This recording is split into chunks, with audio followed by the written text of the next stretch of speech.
Hi, everyone. Thank you so much for joining us tonight. My name is Elena. I'm with Napa Book Mine. I am so thrilled to be talking with the author of Miracle Country, a memoir of a family and a landscape. I read this book several months ago and really enjoyed it, so I'm very excited to hear what Kendra has to say. Joining Kendra in conversation is Alex Espinoza.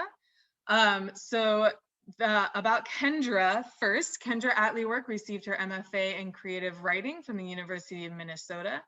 An essay that formed the basis for a chapter in Miracle Country was selected for the Best American Essays 2015.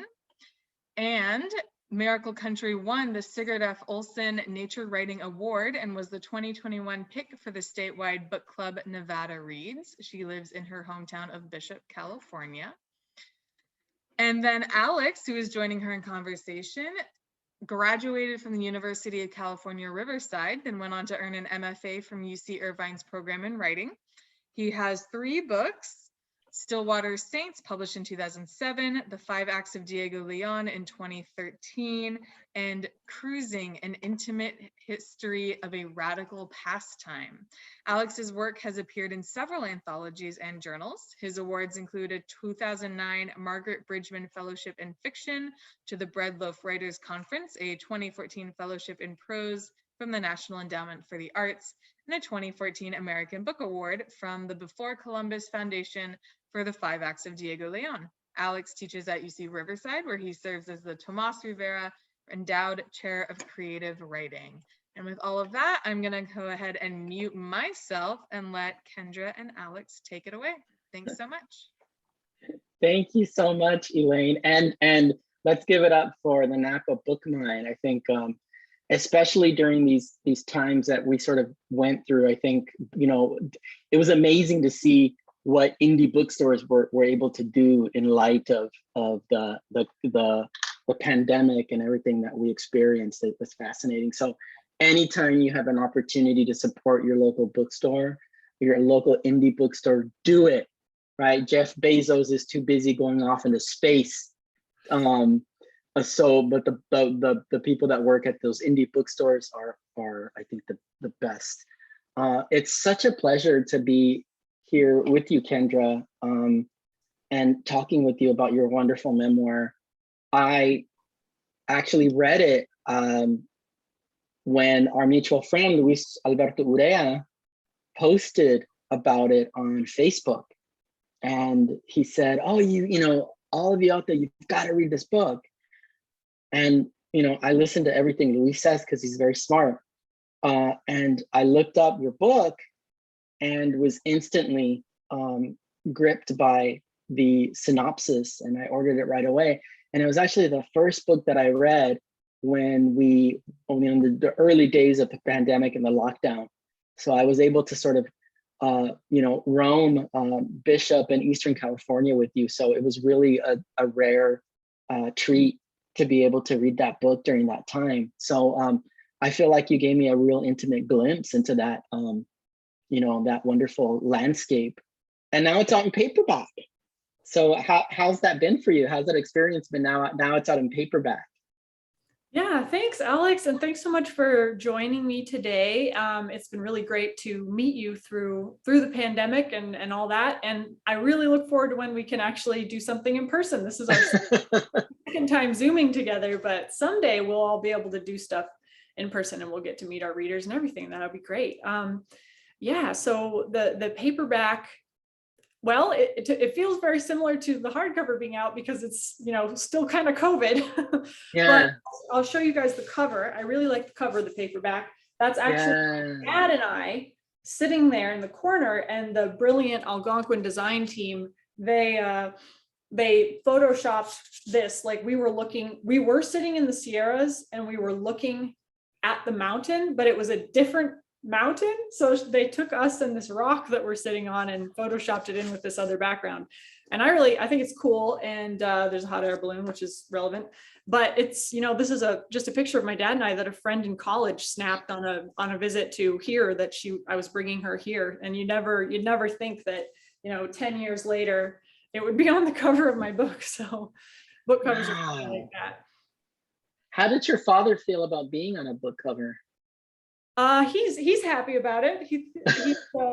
Yeah, and you can see his like bushy white hair blowing in the wind. So, he hasn't changed much in the last decade. Yeah, he's excited. He's excited about it. He kind of likes the little bit of local fame he's gotten from being in the book.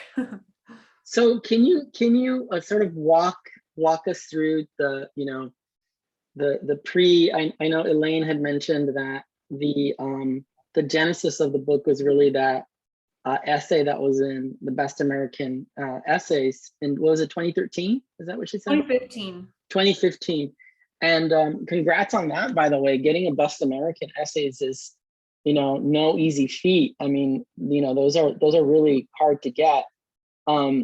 So talk to us a little bit about the genesis of the book. I think one of the things that's really fascinating for me is how you managed to capture not just the essence of this part of Southern California California rather, that is oftentimes so misunderstood and misrepresented, but also gave us, you give us a really fantastic and complex view of your family, right? So you do a lot of different sort of weaving in and out of not just history, but family memoir. Can you talk to us a little bit about the genesis of this book? Like what sort of inspired you to write it? Yeah, so I started working on this really right after I finished college. I was living in San Diego, and I didn't want to be living in San Diego, and the only way I could think of to leave was to go to grad school. So I started wanting to apply to writing programs. So I started. I didn't really know. I had no idea what my thesis in my graduate program would be, and then I was invited back to my college to see a lecture that was being given there. One of my professors that knew I would like it, she said, "Hey, you've already graduated, but come back and see this lecture by Ian Fraser." And he was actually talking about Truman Capote's In Cold Blood. And Ian Fraser, if you're not familiar with him, he's a New Yorker writer, but I mostly at that time knew him for his book, The Great Plains, which is a portrait of the Great Plains. So I read In Cold Blood in preparation for this lecture, and I read Great Plains. And both of these books were nonfiction books, more or less, that the place is basically a character and looms as large as any other character. The setting is not random. It's not an accident. It's not sort of like insert characters in X town and the story is still the same. And I thought, oh, because I'd been previously trying to write fiction and really having a hard time with plot. All I wanted to do was write setting and do research. And then I read those two books and I thought, I can do that. I want to write a book about the Eastern Sierra. And I was also at that time really very homesick. But I also felt this need to leave California at that time because I was still, you know, fairly close to my mom's death, and the book tells the story of her loss.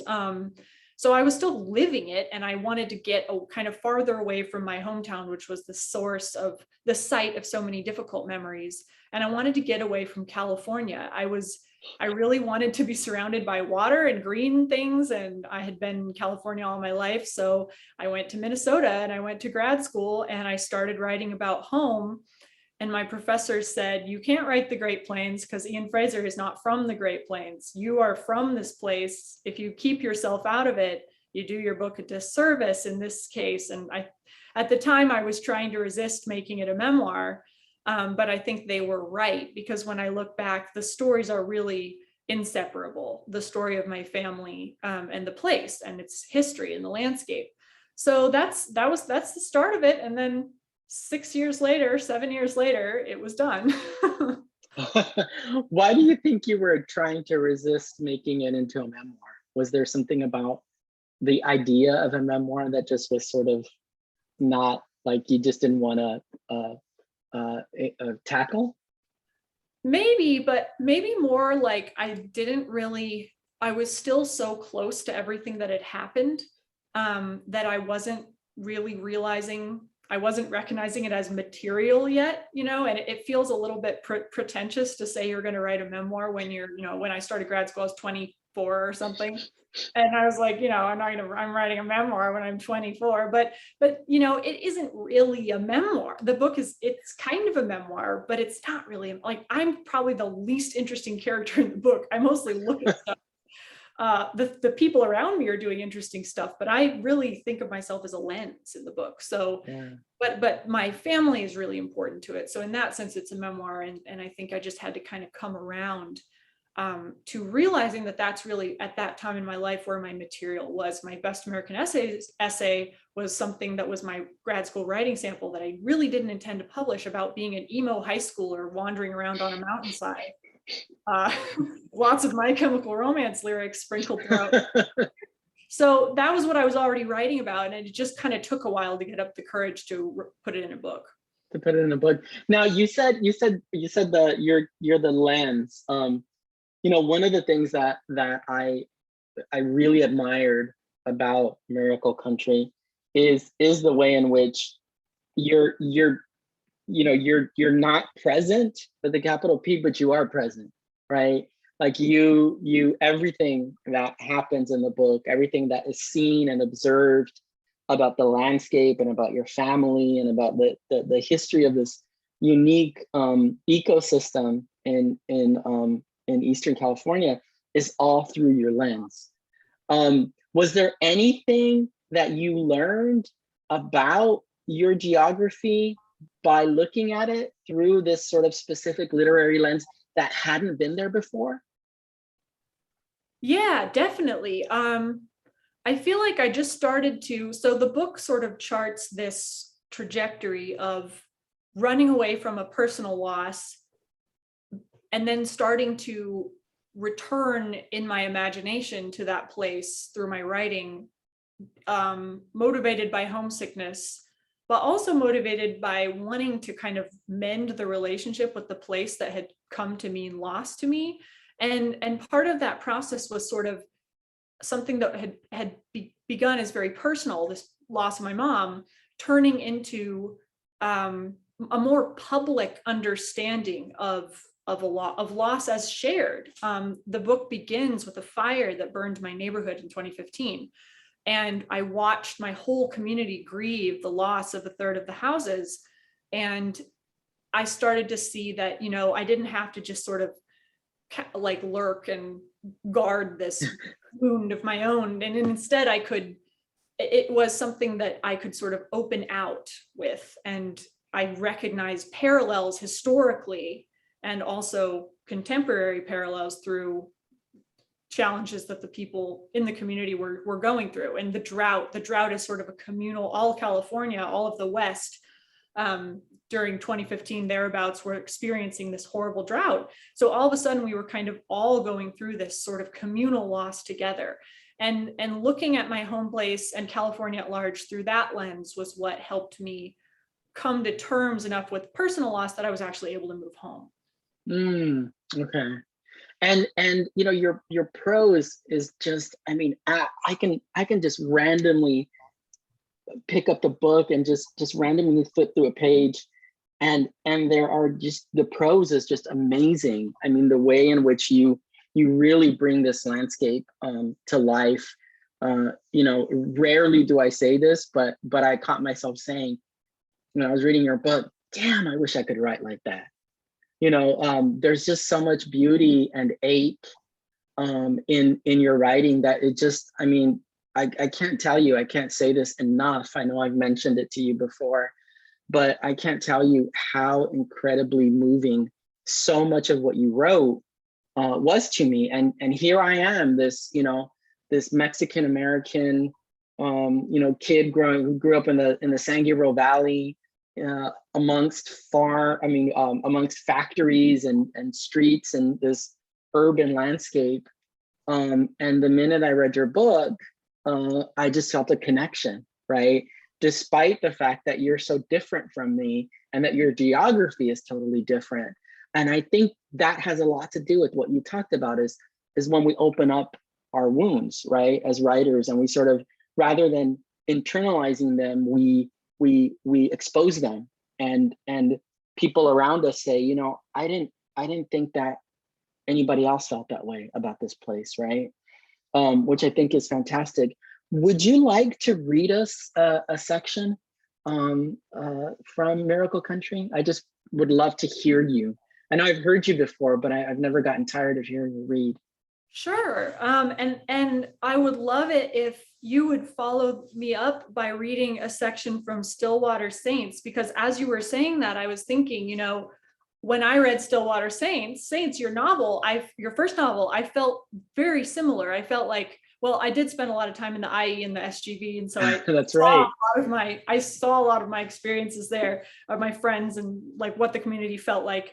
But you know, even if I hadn't had that experience, I felt very much like, okay, this is a very particular community with a very specific relationship to loss and to the passing of time and to how the community changes, that feels really relatable. And I especially was interested in, I'll read a section I think that maybe touches on that kind of cyclical, like the indelible nature of a place and things that happen in this place sort of lingering. And then that was something that I felt really resonated in Stillwater Saints. So maybe if you'd like to follow me up by reading a little passage, that would, you guys can hear a little pairing of these voices, which I think go really well together. Absolutely, but only for you, Kendra. Thank you, Alex. All right, I'm going to read a little section that I think kind of speaks to that idea of places sort of retaining some impression of their things that have happened in the past. Not long ago, Pop reminded me that Mom's 60th birthday was not far away, that within the next 5 or so years, she would have retired from her job with the schools in Mammoth and might want to live in Bishop instead of on the mountainside in Swall, which would make her my neighbor. Pop said how different our lives would be. Every once in a while, for just a moment, he imagines her into place. Mom, you occupy absence, never gone from my thoughts for very long, but also not aged past your 52 years, so that when Pop places you close to me, I am jolted. Your loss becomes concrete. You are no longer made up of so many memories, so much distance that you abstract. Again, I graduate from high school, graduate from college, and there beside him is your empty chair. Tonight you took me outside and showed me the moon with a big circle around it, she wrote to my father. It may be one of our avenues to communicate, like you said. After the fire, when a friend of Pop's learned that our house survived, he looked at my father with a half smile and pointed with one finger to the sky. It's what they all say, someone's watching over you. The moon shone awfully bright in those days, but who can't look to the face of the moon and find a trace of what's missing? And yet, in the first spring without her, I, sworn teenaged atheist, felt what I could only describe as her presence in the pre-dawn sky over Wheeler Crest and Tom, looking west from my window in the depths of night when I could not sleep for fear of the sleep she had entered. A paleness along the ridge and, above it, the stars. It was the same ridge that burned years later, but perhaps because I had seen it so still and softly glowing, so touched by peace, I was able to look at it blackened and not despair. Some who love this valley remember its first name, the land of flowing waters, Payahunadu. Now we see it washed in fire. We live in a landscape damaged beyond repair, and we see our loss magnified the world over. We are here regardless, learning how to keep an eye on mystery and miracle where they flicker beside disaster. Kayla reminds me years later, the night Mom died, we asked to know that we could go on.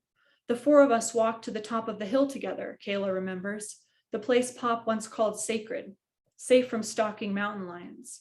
And we were sitting in that spot, she said, you know that spot where we go at the top of the hill, and the clouds were thick and covering the moon, and suddenly they parted and there was a rainbow around the moon, the light reflecting off ice crystals.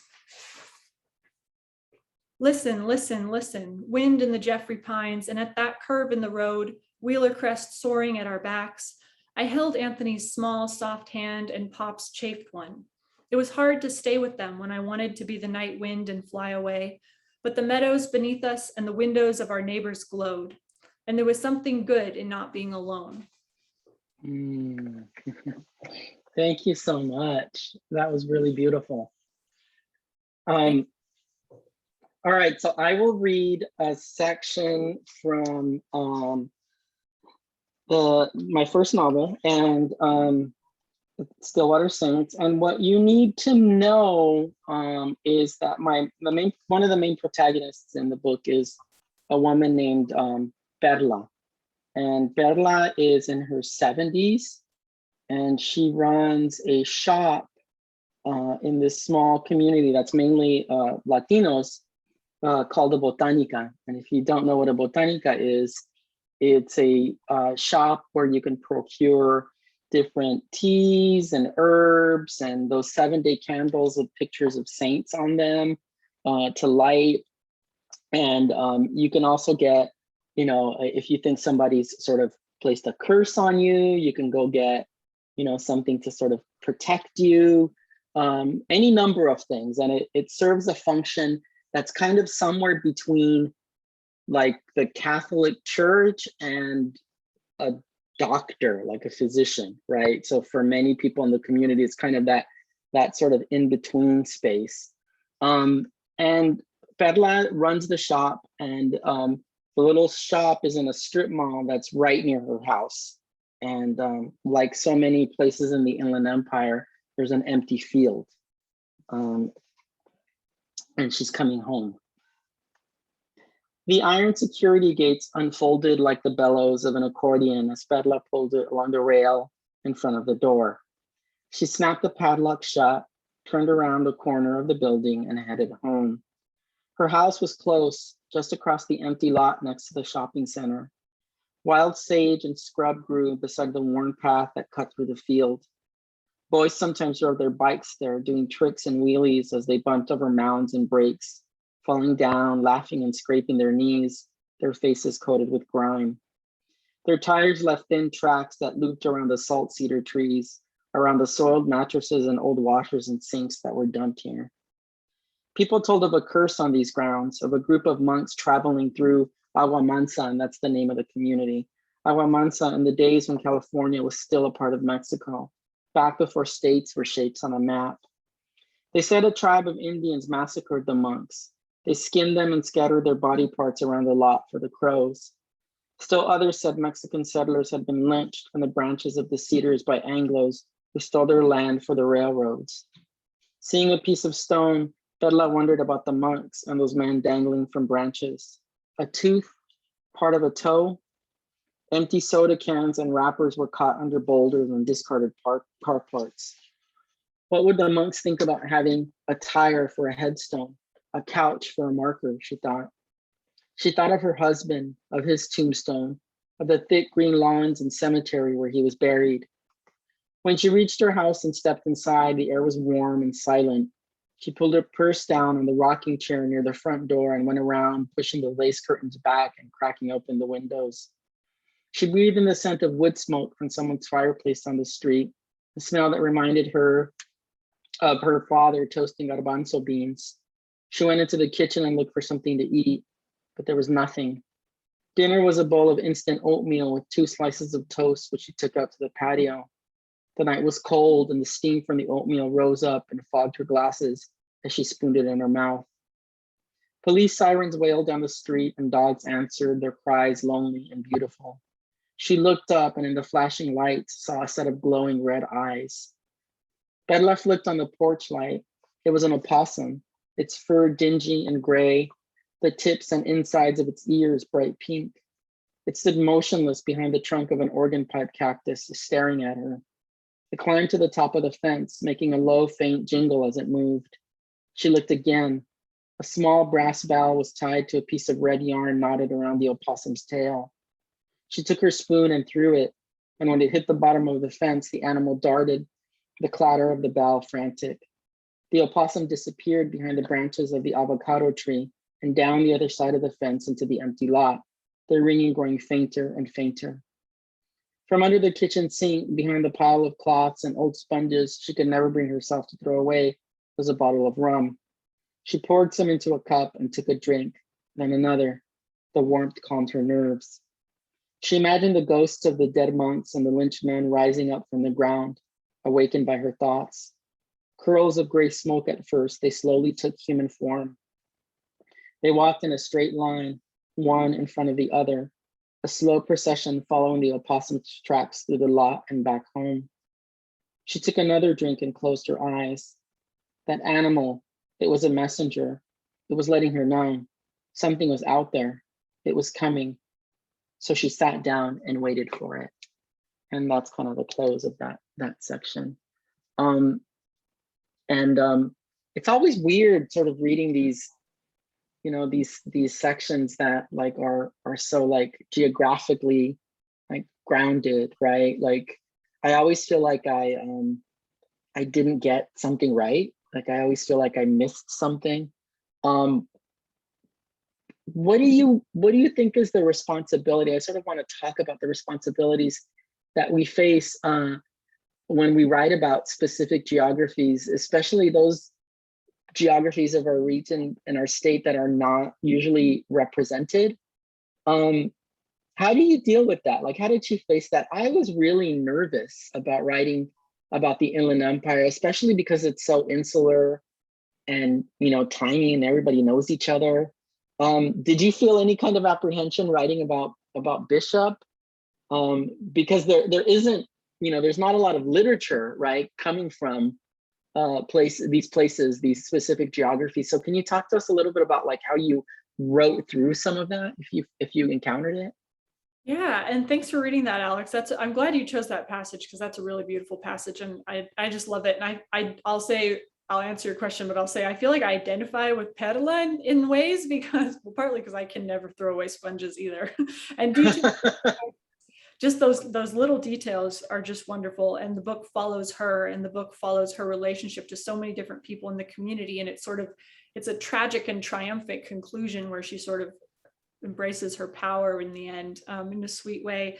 But I think it's really cool how you tell this, like, as you said, you're nervous about representing this place, but you represented it through its people. And in that way, I feel like I don't really know how you could have been wrong, because you represent so many different facets of life through the many different people who have totally different relationships to this place. It's a different place for each of them, and yet they all share this home. So I guess I tried to approach it in a similar way, where I wanted to do my due diligence by making sure I had my facts right, which is why I have a 500 source bibliography on my website.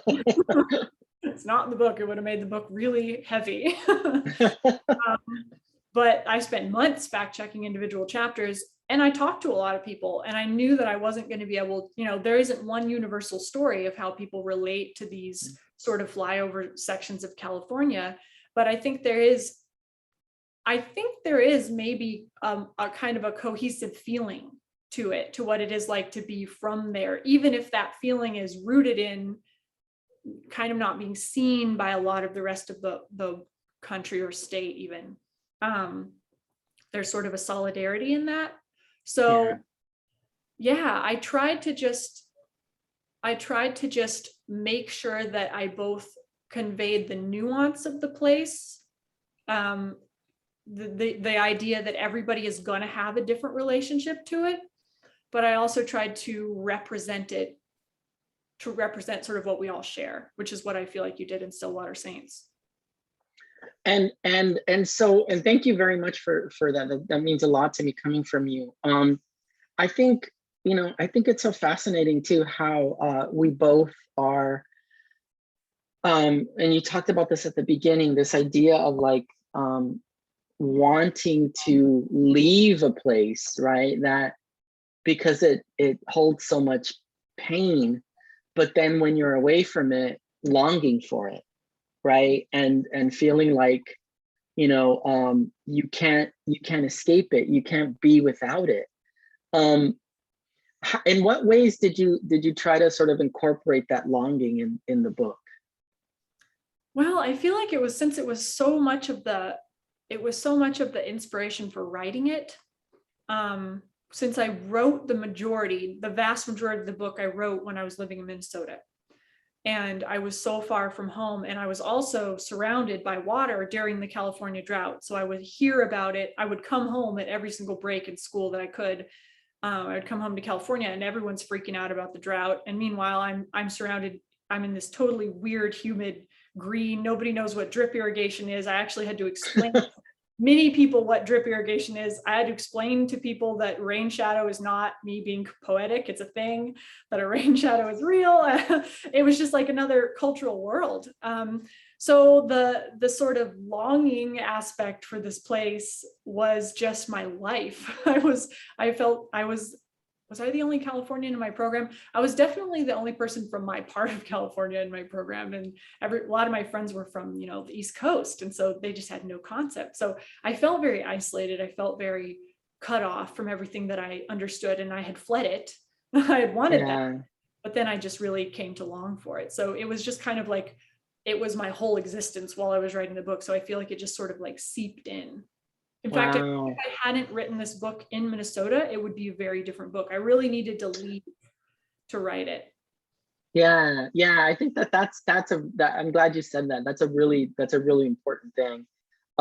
Did people from when you were in graduate school and you told people that you were from California, did they automatically assume like LA or San Francisco or San Diego?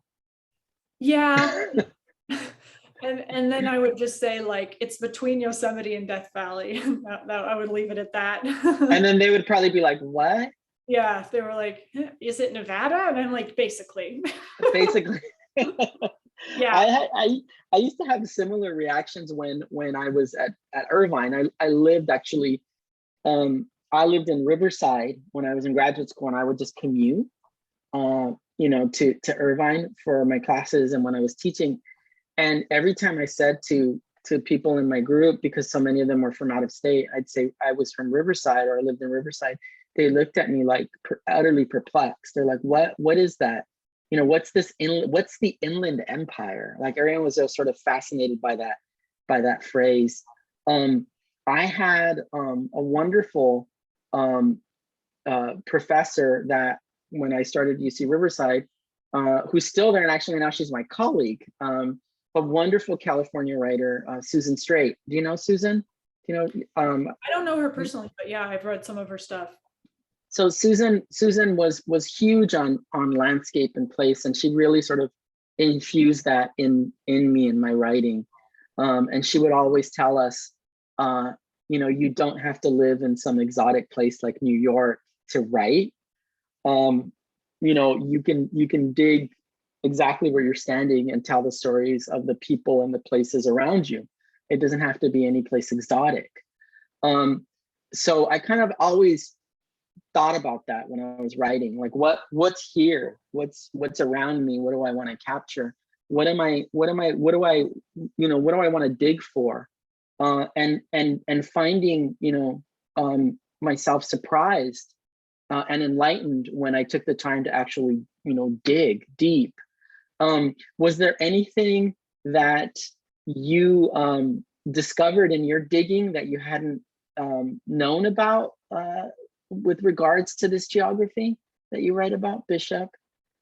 Yeah, I learned a lot about the indigenous people's story, the Paiute Numu people. I knew Paiute Numu people, but I didn't know the history of basically the death march and everything that happened in the valley. So that was kind of horrifying.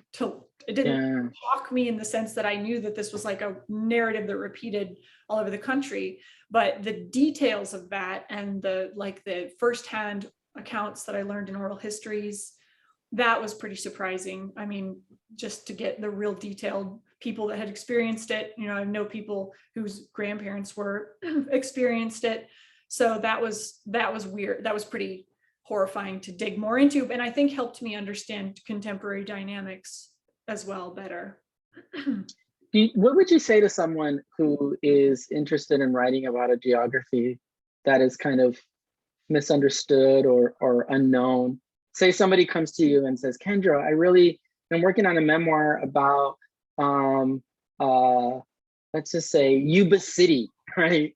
Or or the Coachella Valley, right? Or these geographies that, because I think in our nation's conscious, California is such a looming, like, people have these preconceived notions of what we do out here. They think we all surf, or that we hang out with celebrities, right?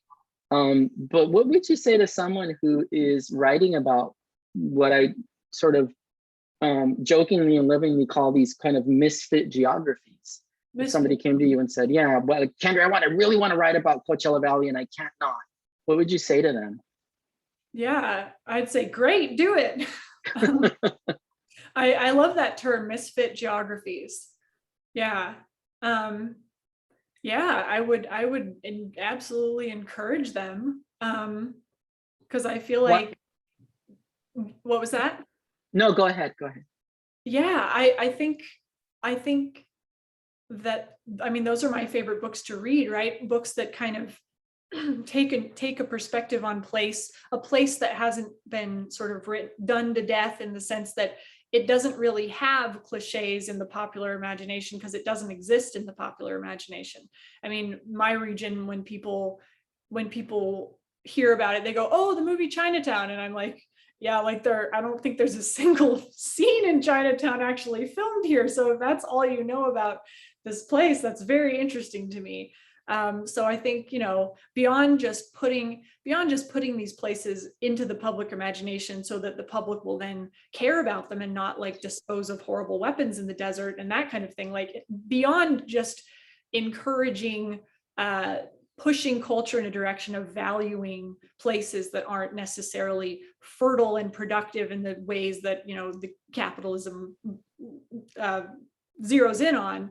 That's valuable. But I also think just the exercise of thinking about one's home is a really useful exercise for a writer and readers, to be able to, it just sort of helps how you frame thinking about the world. If you can really get into the nitty gritty of a place and how the different people living in that place bump into one another, and how the history of that place and the climate of that place all play a role in making life the way it is. And then if you can do a case study like that on a certain place, that gives you the tools to really approach reality at large with a very sharp mind. And it also does the same for your readers, I think. At least that's how I felt when I was a student and I was reading books that did that I was like, oh, this is such a cool, almost thought experiment that I want to try it. It's really changing the way I think about connections and systems in all fields. So that person, Alex. I think, what was that? How would you answer that question? You know what, I think what I would say is I would tell that person to not be afraid to explore the sort of the deep, dark histories, right, of a place, and also the triumphs of a place.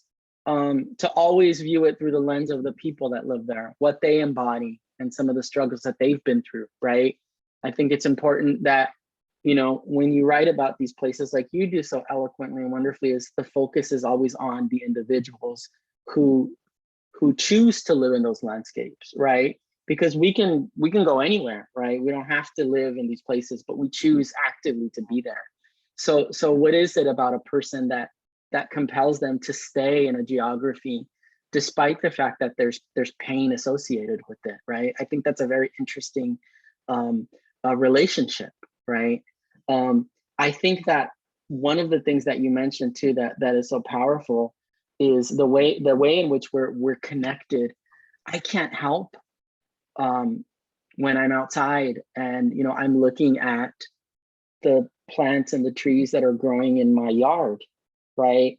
And all the water that I'm using for like my ficuses. I have drought tolerant everything. I'm thinking this water is from the Owens Valley, right? This water is from Bishop and these places that, are like all this is growing because of this landscape that Kendra writes about. So your book has really sort of changed my perception also of things like that in ways that I never imagined, right? Having known about Bishop and the Owens Valley from like Mulholland and, you know, Chinatown and all that. That's all I knew.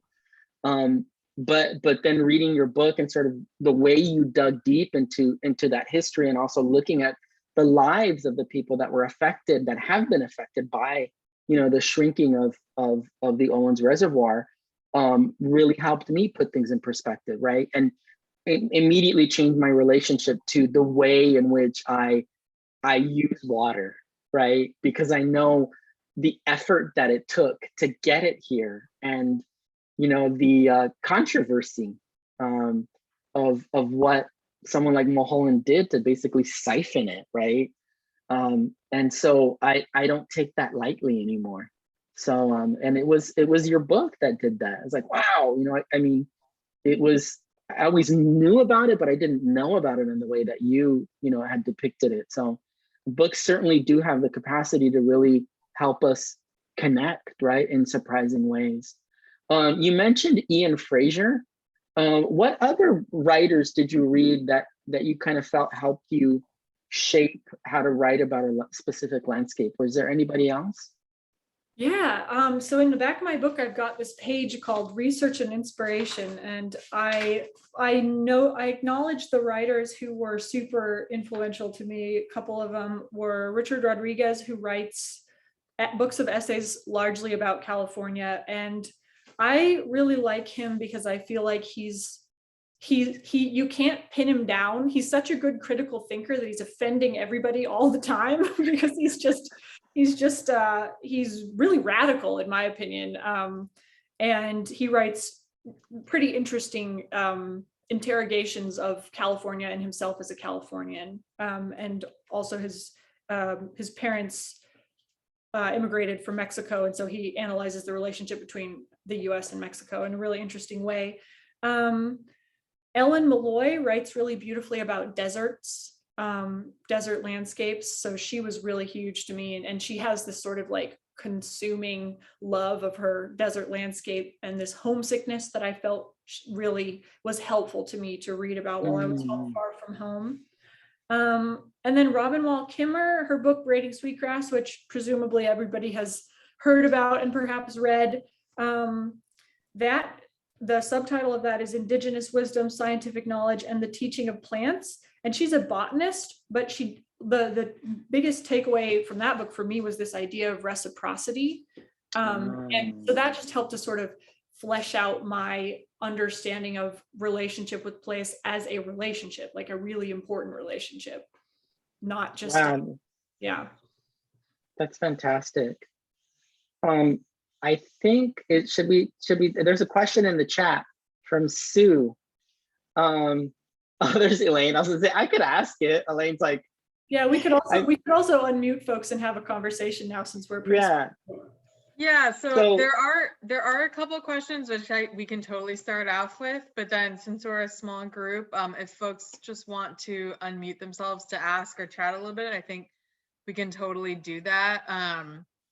Sue also said at the beginning a really lovely thing. The subtitle of the paperback, A Memoir of a Family in a Landscape, captures the essence of the intersection of person and place, which I think was a really lovely point.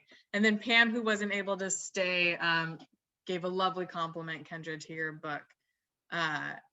Gave it very high marks in the creative nonfiction category for the Will Awards of this year. So Sue's question, which, do you want to go ahead and ask it since you're here with us, Sue? Sure. I found really intriguing your decision to time travel within chapters, and it didn't seem abrupt. Because my sense was there was a theme to each chapter most of the time, unless you were telling a narrative. But I found it very engaging way to tell the story of you and your family and the place. So could you talk a little bit about that?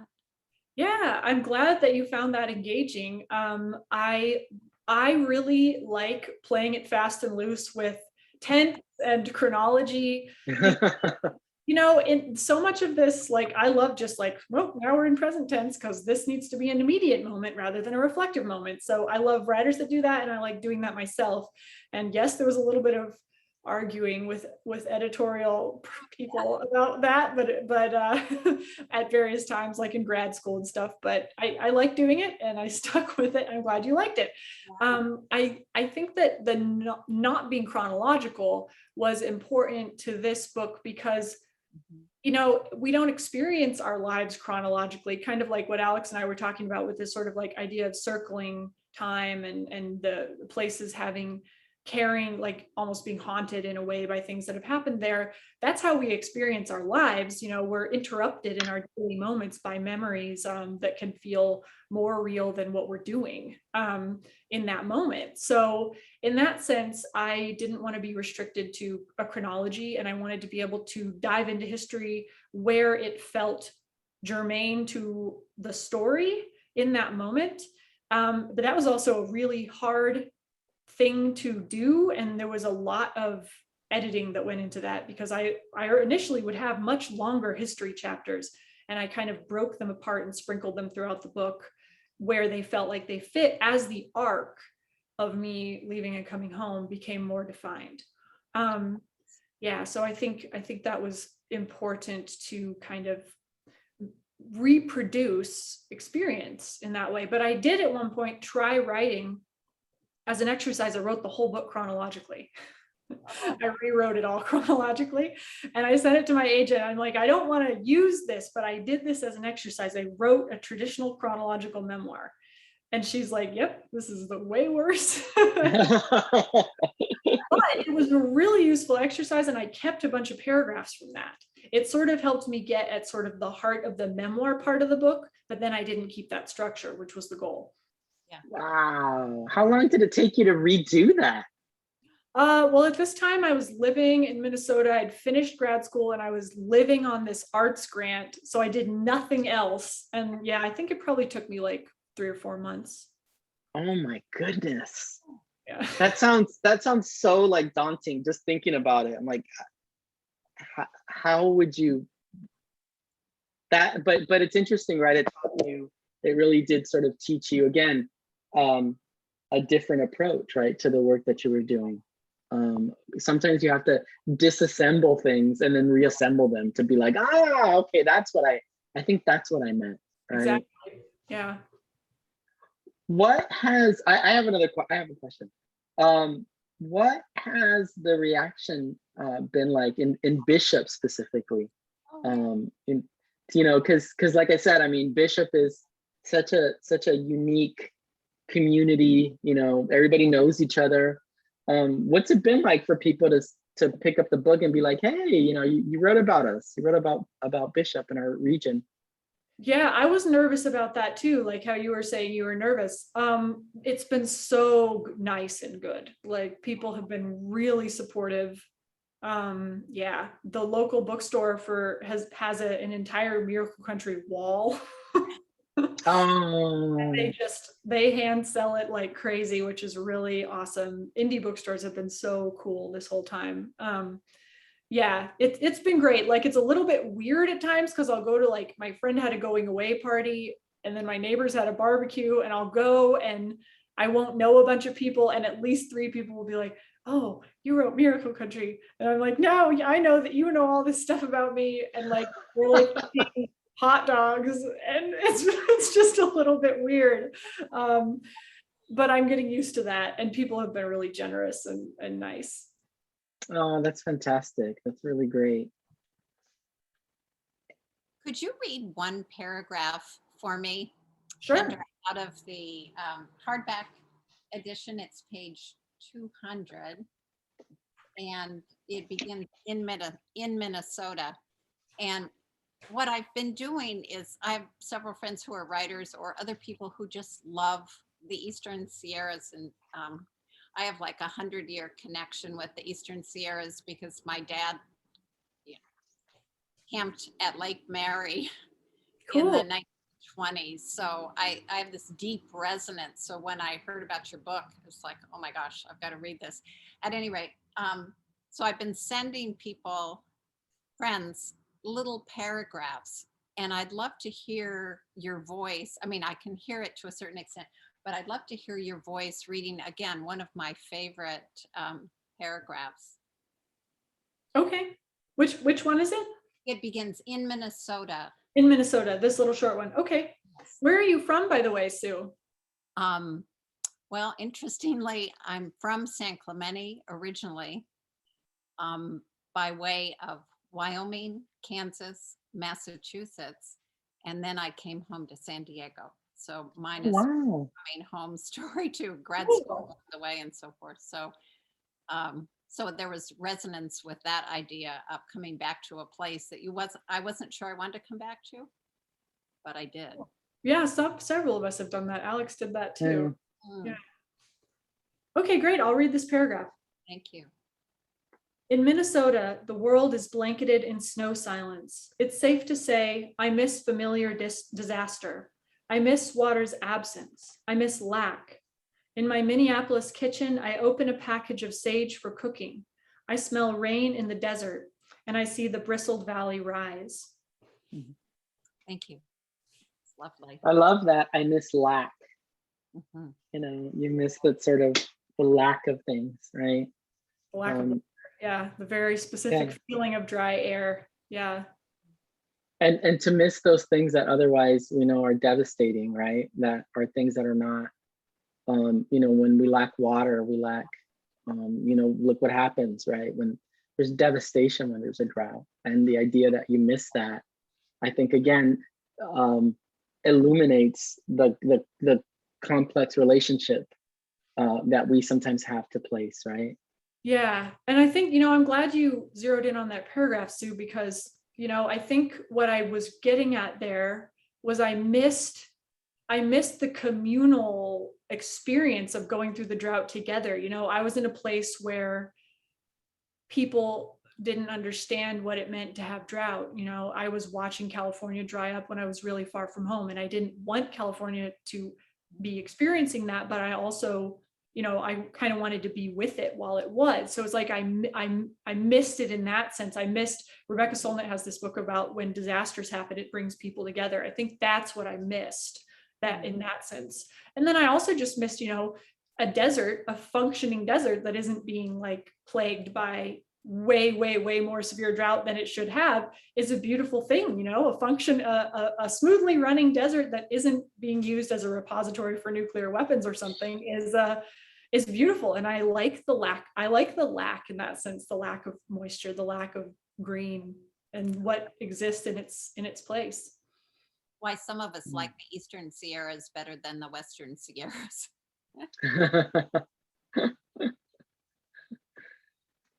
Oh man. Any other questions or comments for Kendra or Alex? I have one. Kendra, are you working on more? What are you working on now? I'm working very slowly on a very different thing that is probably going to be fiction. Very new direction for me. So it'll be totally different, but it'll still be about weird people hanging out in a weird place. that sounds right up my alley. Is there anything that you're reading right now that, you know, you've been sort of blown away by, that you really have enjoyed? The book that I have been harping on lately is well, I'm going to say you guys all need to read Alex, like especially you Californians, you've got to read him. And then this book is super beautiful as well. This is nonfiction, and Alex does my favorite thing that writers do, which is combine research with the personal beautifully. So if you like Miracle Country, you're going to like his books as well. And I've also been reading Sigrid Undset, she's Norwegian. Have you heard of her? She's yeah, the name sounds vaguely familiar. She won the Nobel Prize in Literature. Her books were getting published in the 20s and 30s, and it took a while for them to get translated. But there's a really great, the second translation, not the first translation, but by something Tina Nunali, I think, something Tilna Nunali, I don't know. The second translation of her book, Kristen Lavron's Daughter. It's a 1,100 page epic novel set in, it's big. It's set in 14th century Norway, and it follows this one woman's life. And it's mind blowing. It's like I don't know how many 11-page books you finish and immediately want to start over, start reading again, but that's how I felt about that book. And it's a Oh my really goodness. interesting study of place, because the way the landscape and the characters' psychological state interact change throughout the book and are really interesting. Oh wow. Really beautiful, clean prose. The translation is really nice, and it's very historically accurate too. So that one's a lot of fun. I'll have to check that out. That sounds really great. What about you? What are you reading?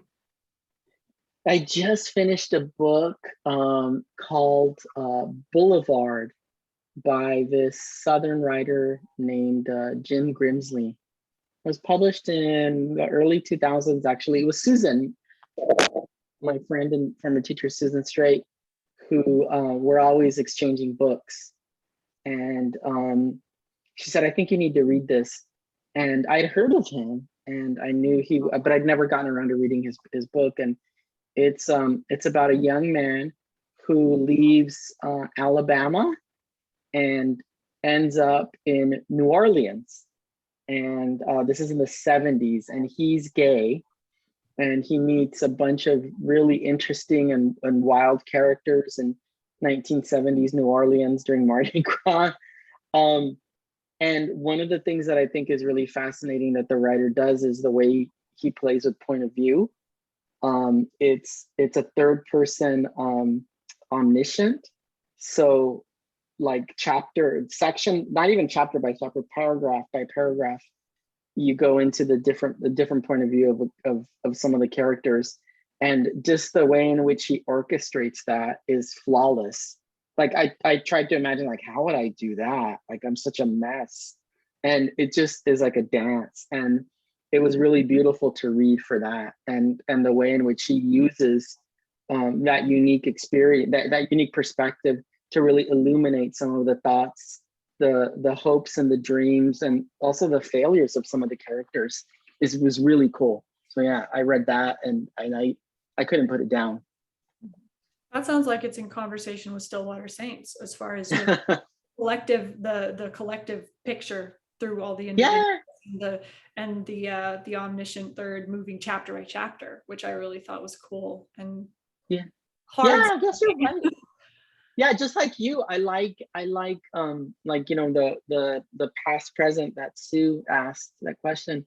I like kind of playing with like narrative, you know, jumping chronologies, messing with time, because that's how sort of story evolves, right? We don't think chronologically. We don't think like, you know, from birth to like death or whatever. Like, it's not a straight line. We think in sort of loops and turns and curves, and that's really how I like to write. And it's something that definitely drives somebody who reads my work kind of crazy. And he's always saying, like, you're jumping from past to present, present to past. Boy, why do you keep doing that? It's like, I can't not, right? So you just have to learn to read me. I don't know. I'm not going to change it. We need a club of like, who needs chronology? Yeah, exactly. Chronology is overrated. Well, if you know, but central element, like, you always return to Perla, and that we know we're going to come back to her, and so we don't feel unmoored. Yeah. And my second novel was more of a linear story, and that was a real struggle for me to write. You know, from, you know, my character's birth up until the end of his career in Hollywood. It was a really difficult challenge for me. I couldn't do it, and I struggled a lot. I managed it, but it wasn't something pleasant. And you had to handle the historical element as well. Yeah. Golden age, yeah, which was Hollywood, or 20s Hollywood. Yeah. 1920s and 30s Hollywood, which was also another sort of, you know, impediment, right? And I watched a lot of Turner Classic Movies, a lot of old movies, and did a lot of research on the old Hollywood, the studio system, right, to write that. But yeah, historical is another thing that I'm sort of like, you know, we'll see when I get back to that. I'm in no hurry to do it. I'm not kind of happy being in the present, you know, or the immediate past, right? Are you working on a book right now? I am. I'm close to finishing a novel. And it's a novel about a family of luchadores, Mexican wrestlers, the ones that wear the masks. And it's about, you know, the way in which the immigrant body is oftentimes, you know, has to go through a kind of a metamorphosis because of labor, right? Like what you know, economy always sort of makes our turns our brown bodies into, because we have to work, right, or struggle or fight. And so the book really looks at sort of, you know, it's a very sort of corporeal examination of the brown body and in relationship to labor and struggle. So that's kind of what I'm working on now. And I think I'm this close to finishing a draft of it. So I'm very excited. Great. Well, that sounds fascinating. We'll be on the lookout.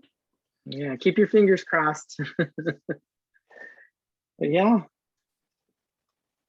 Anything, any last things anybody wants to say? Sue or Karen or Kendra or Alex? Karen, you're still muted. You can unmute yourself. Just want to say thank you for putting this on. I enjoyed it. Yes. Thanks Thank for you for being here. attending. Thank you. Yeah, and I mean, again, like, support the Napa Book Mine, support your indie bookstores.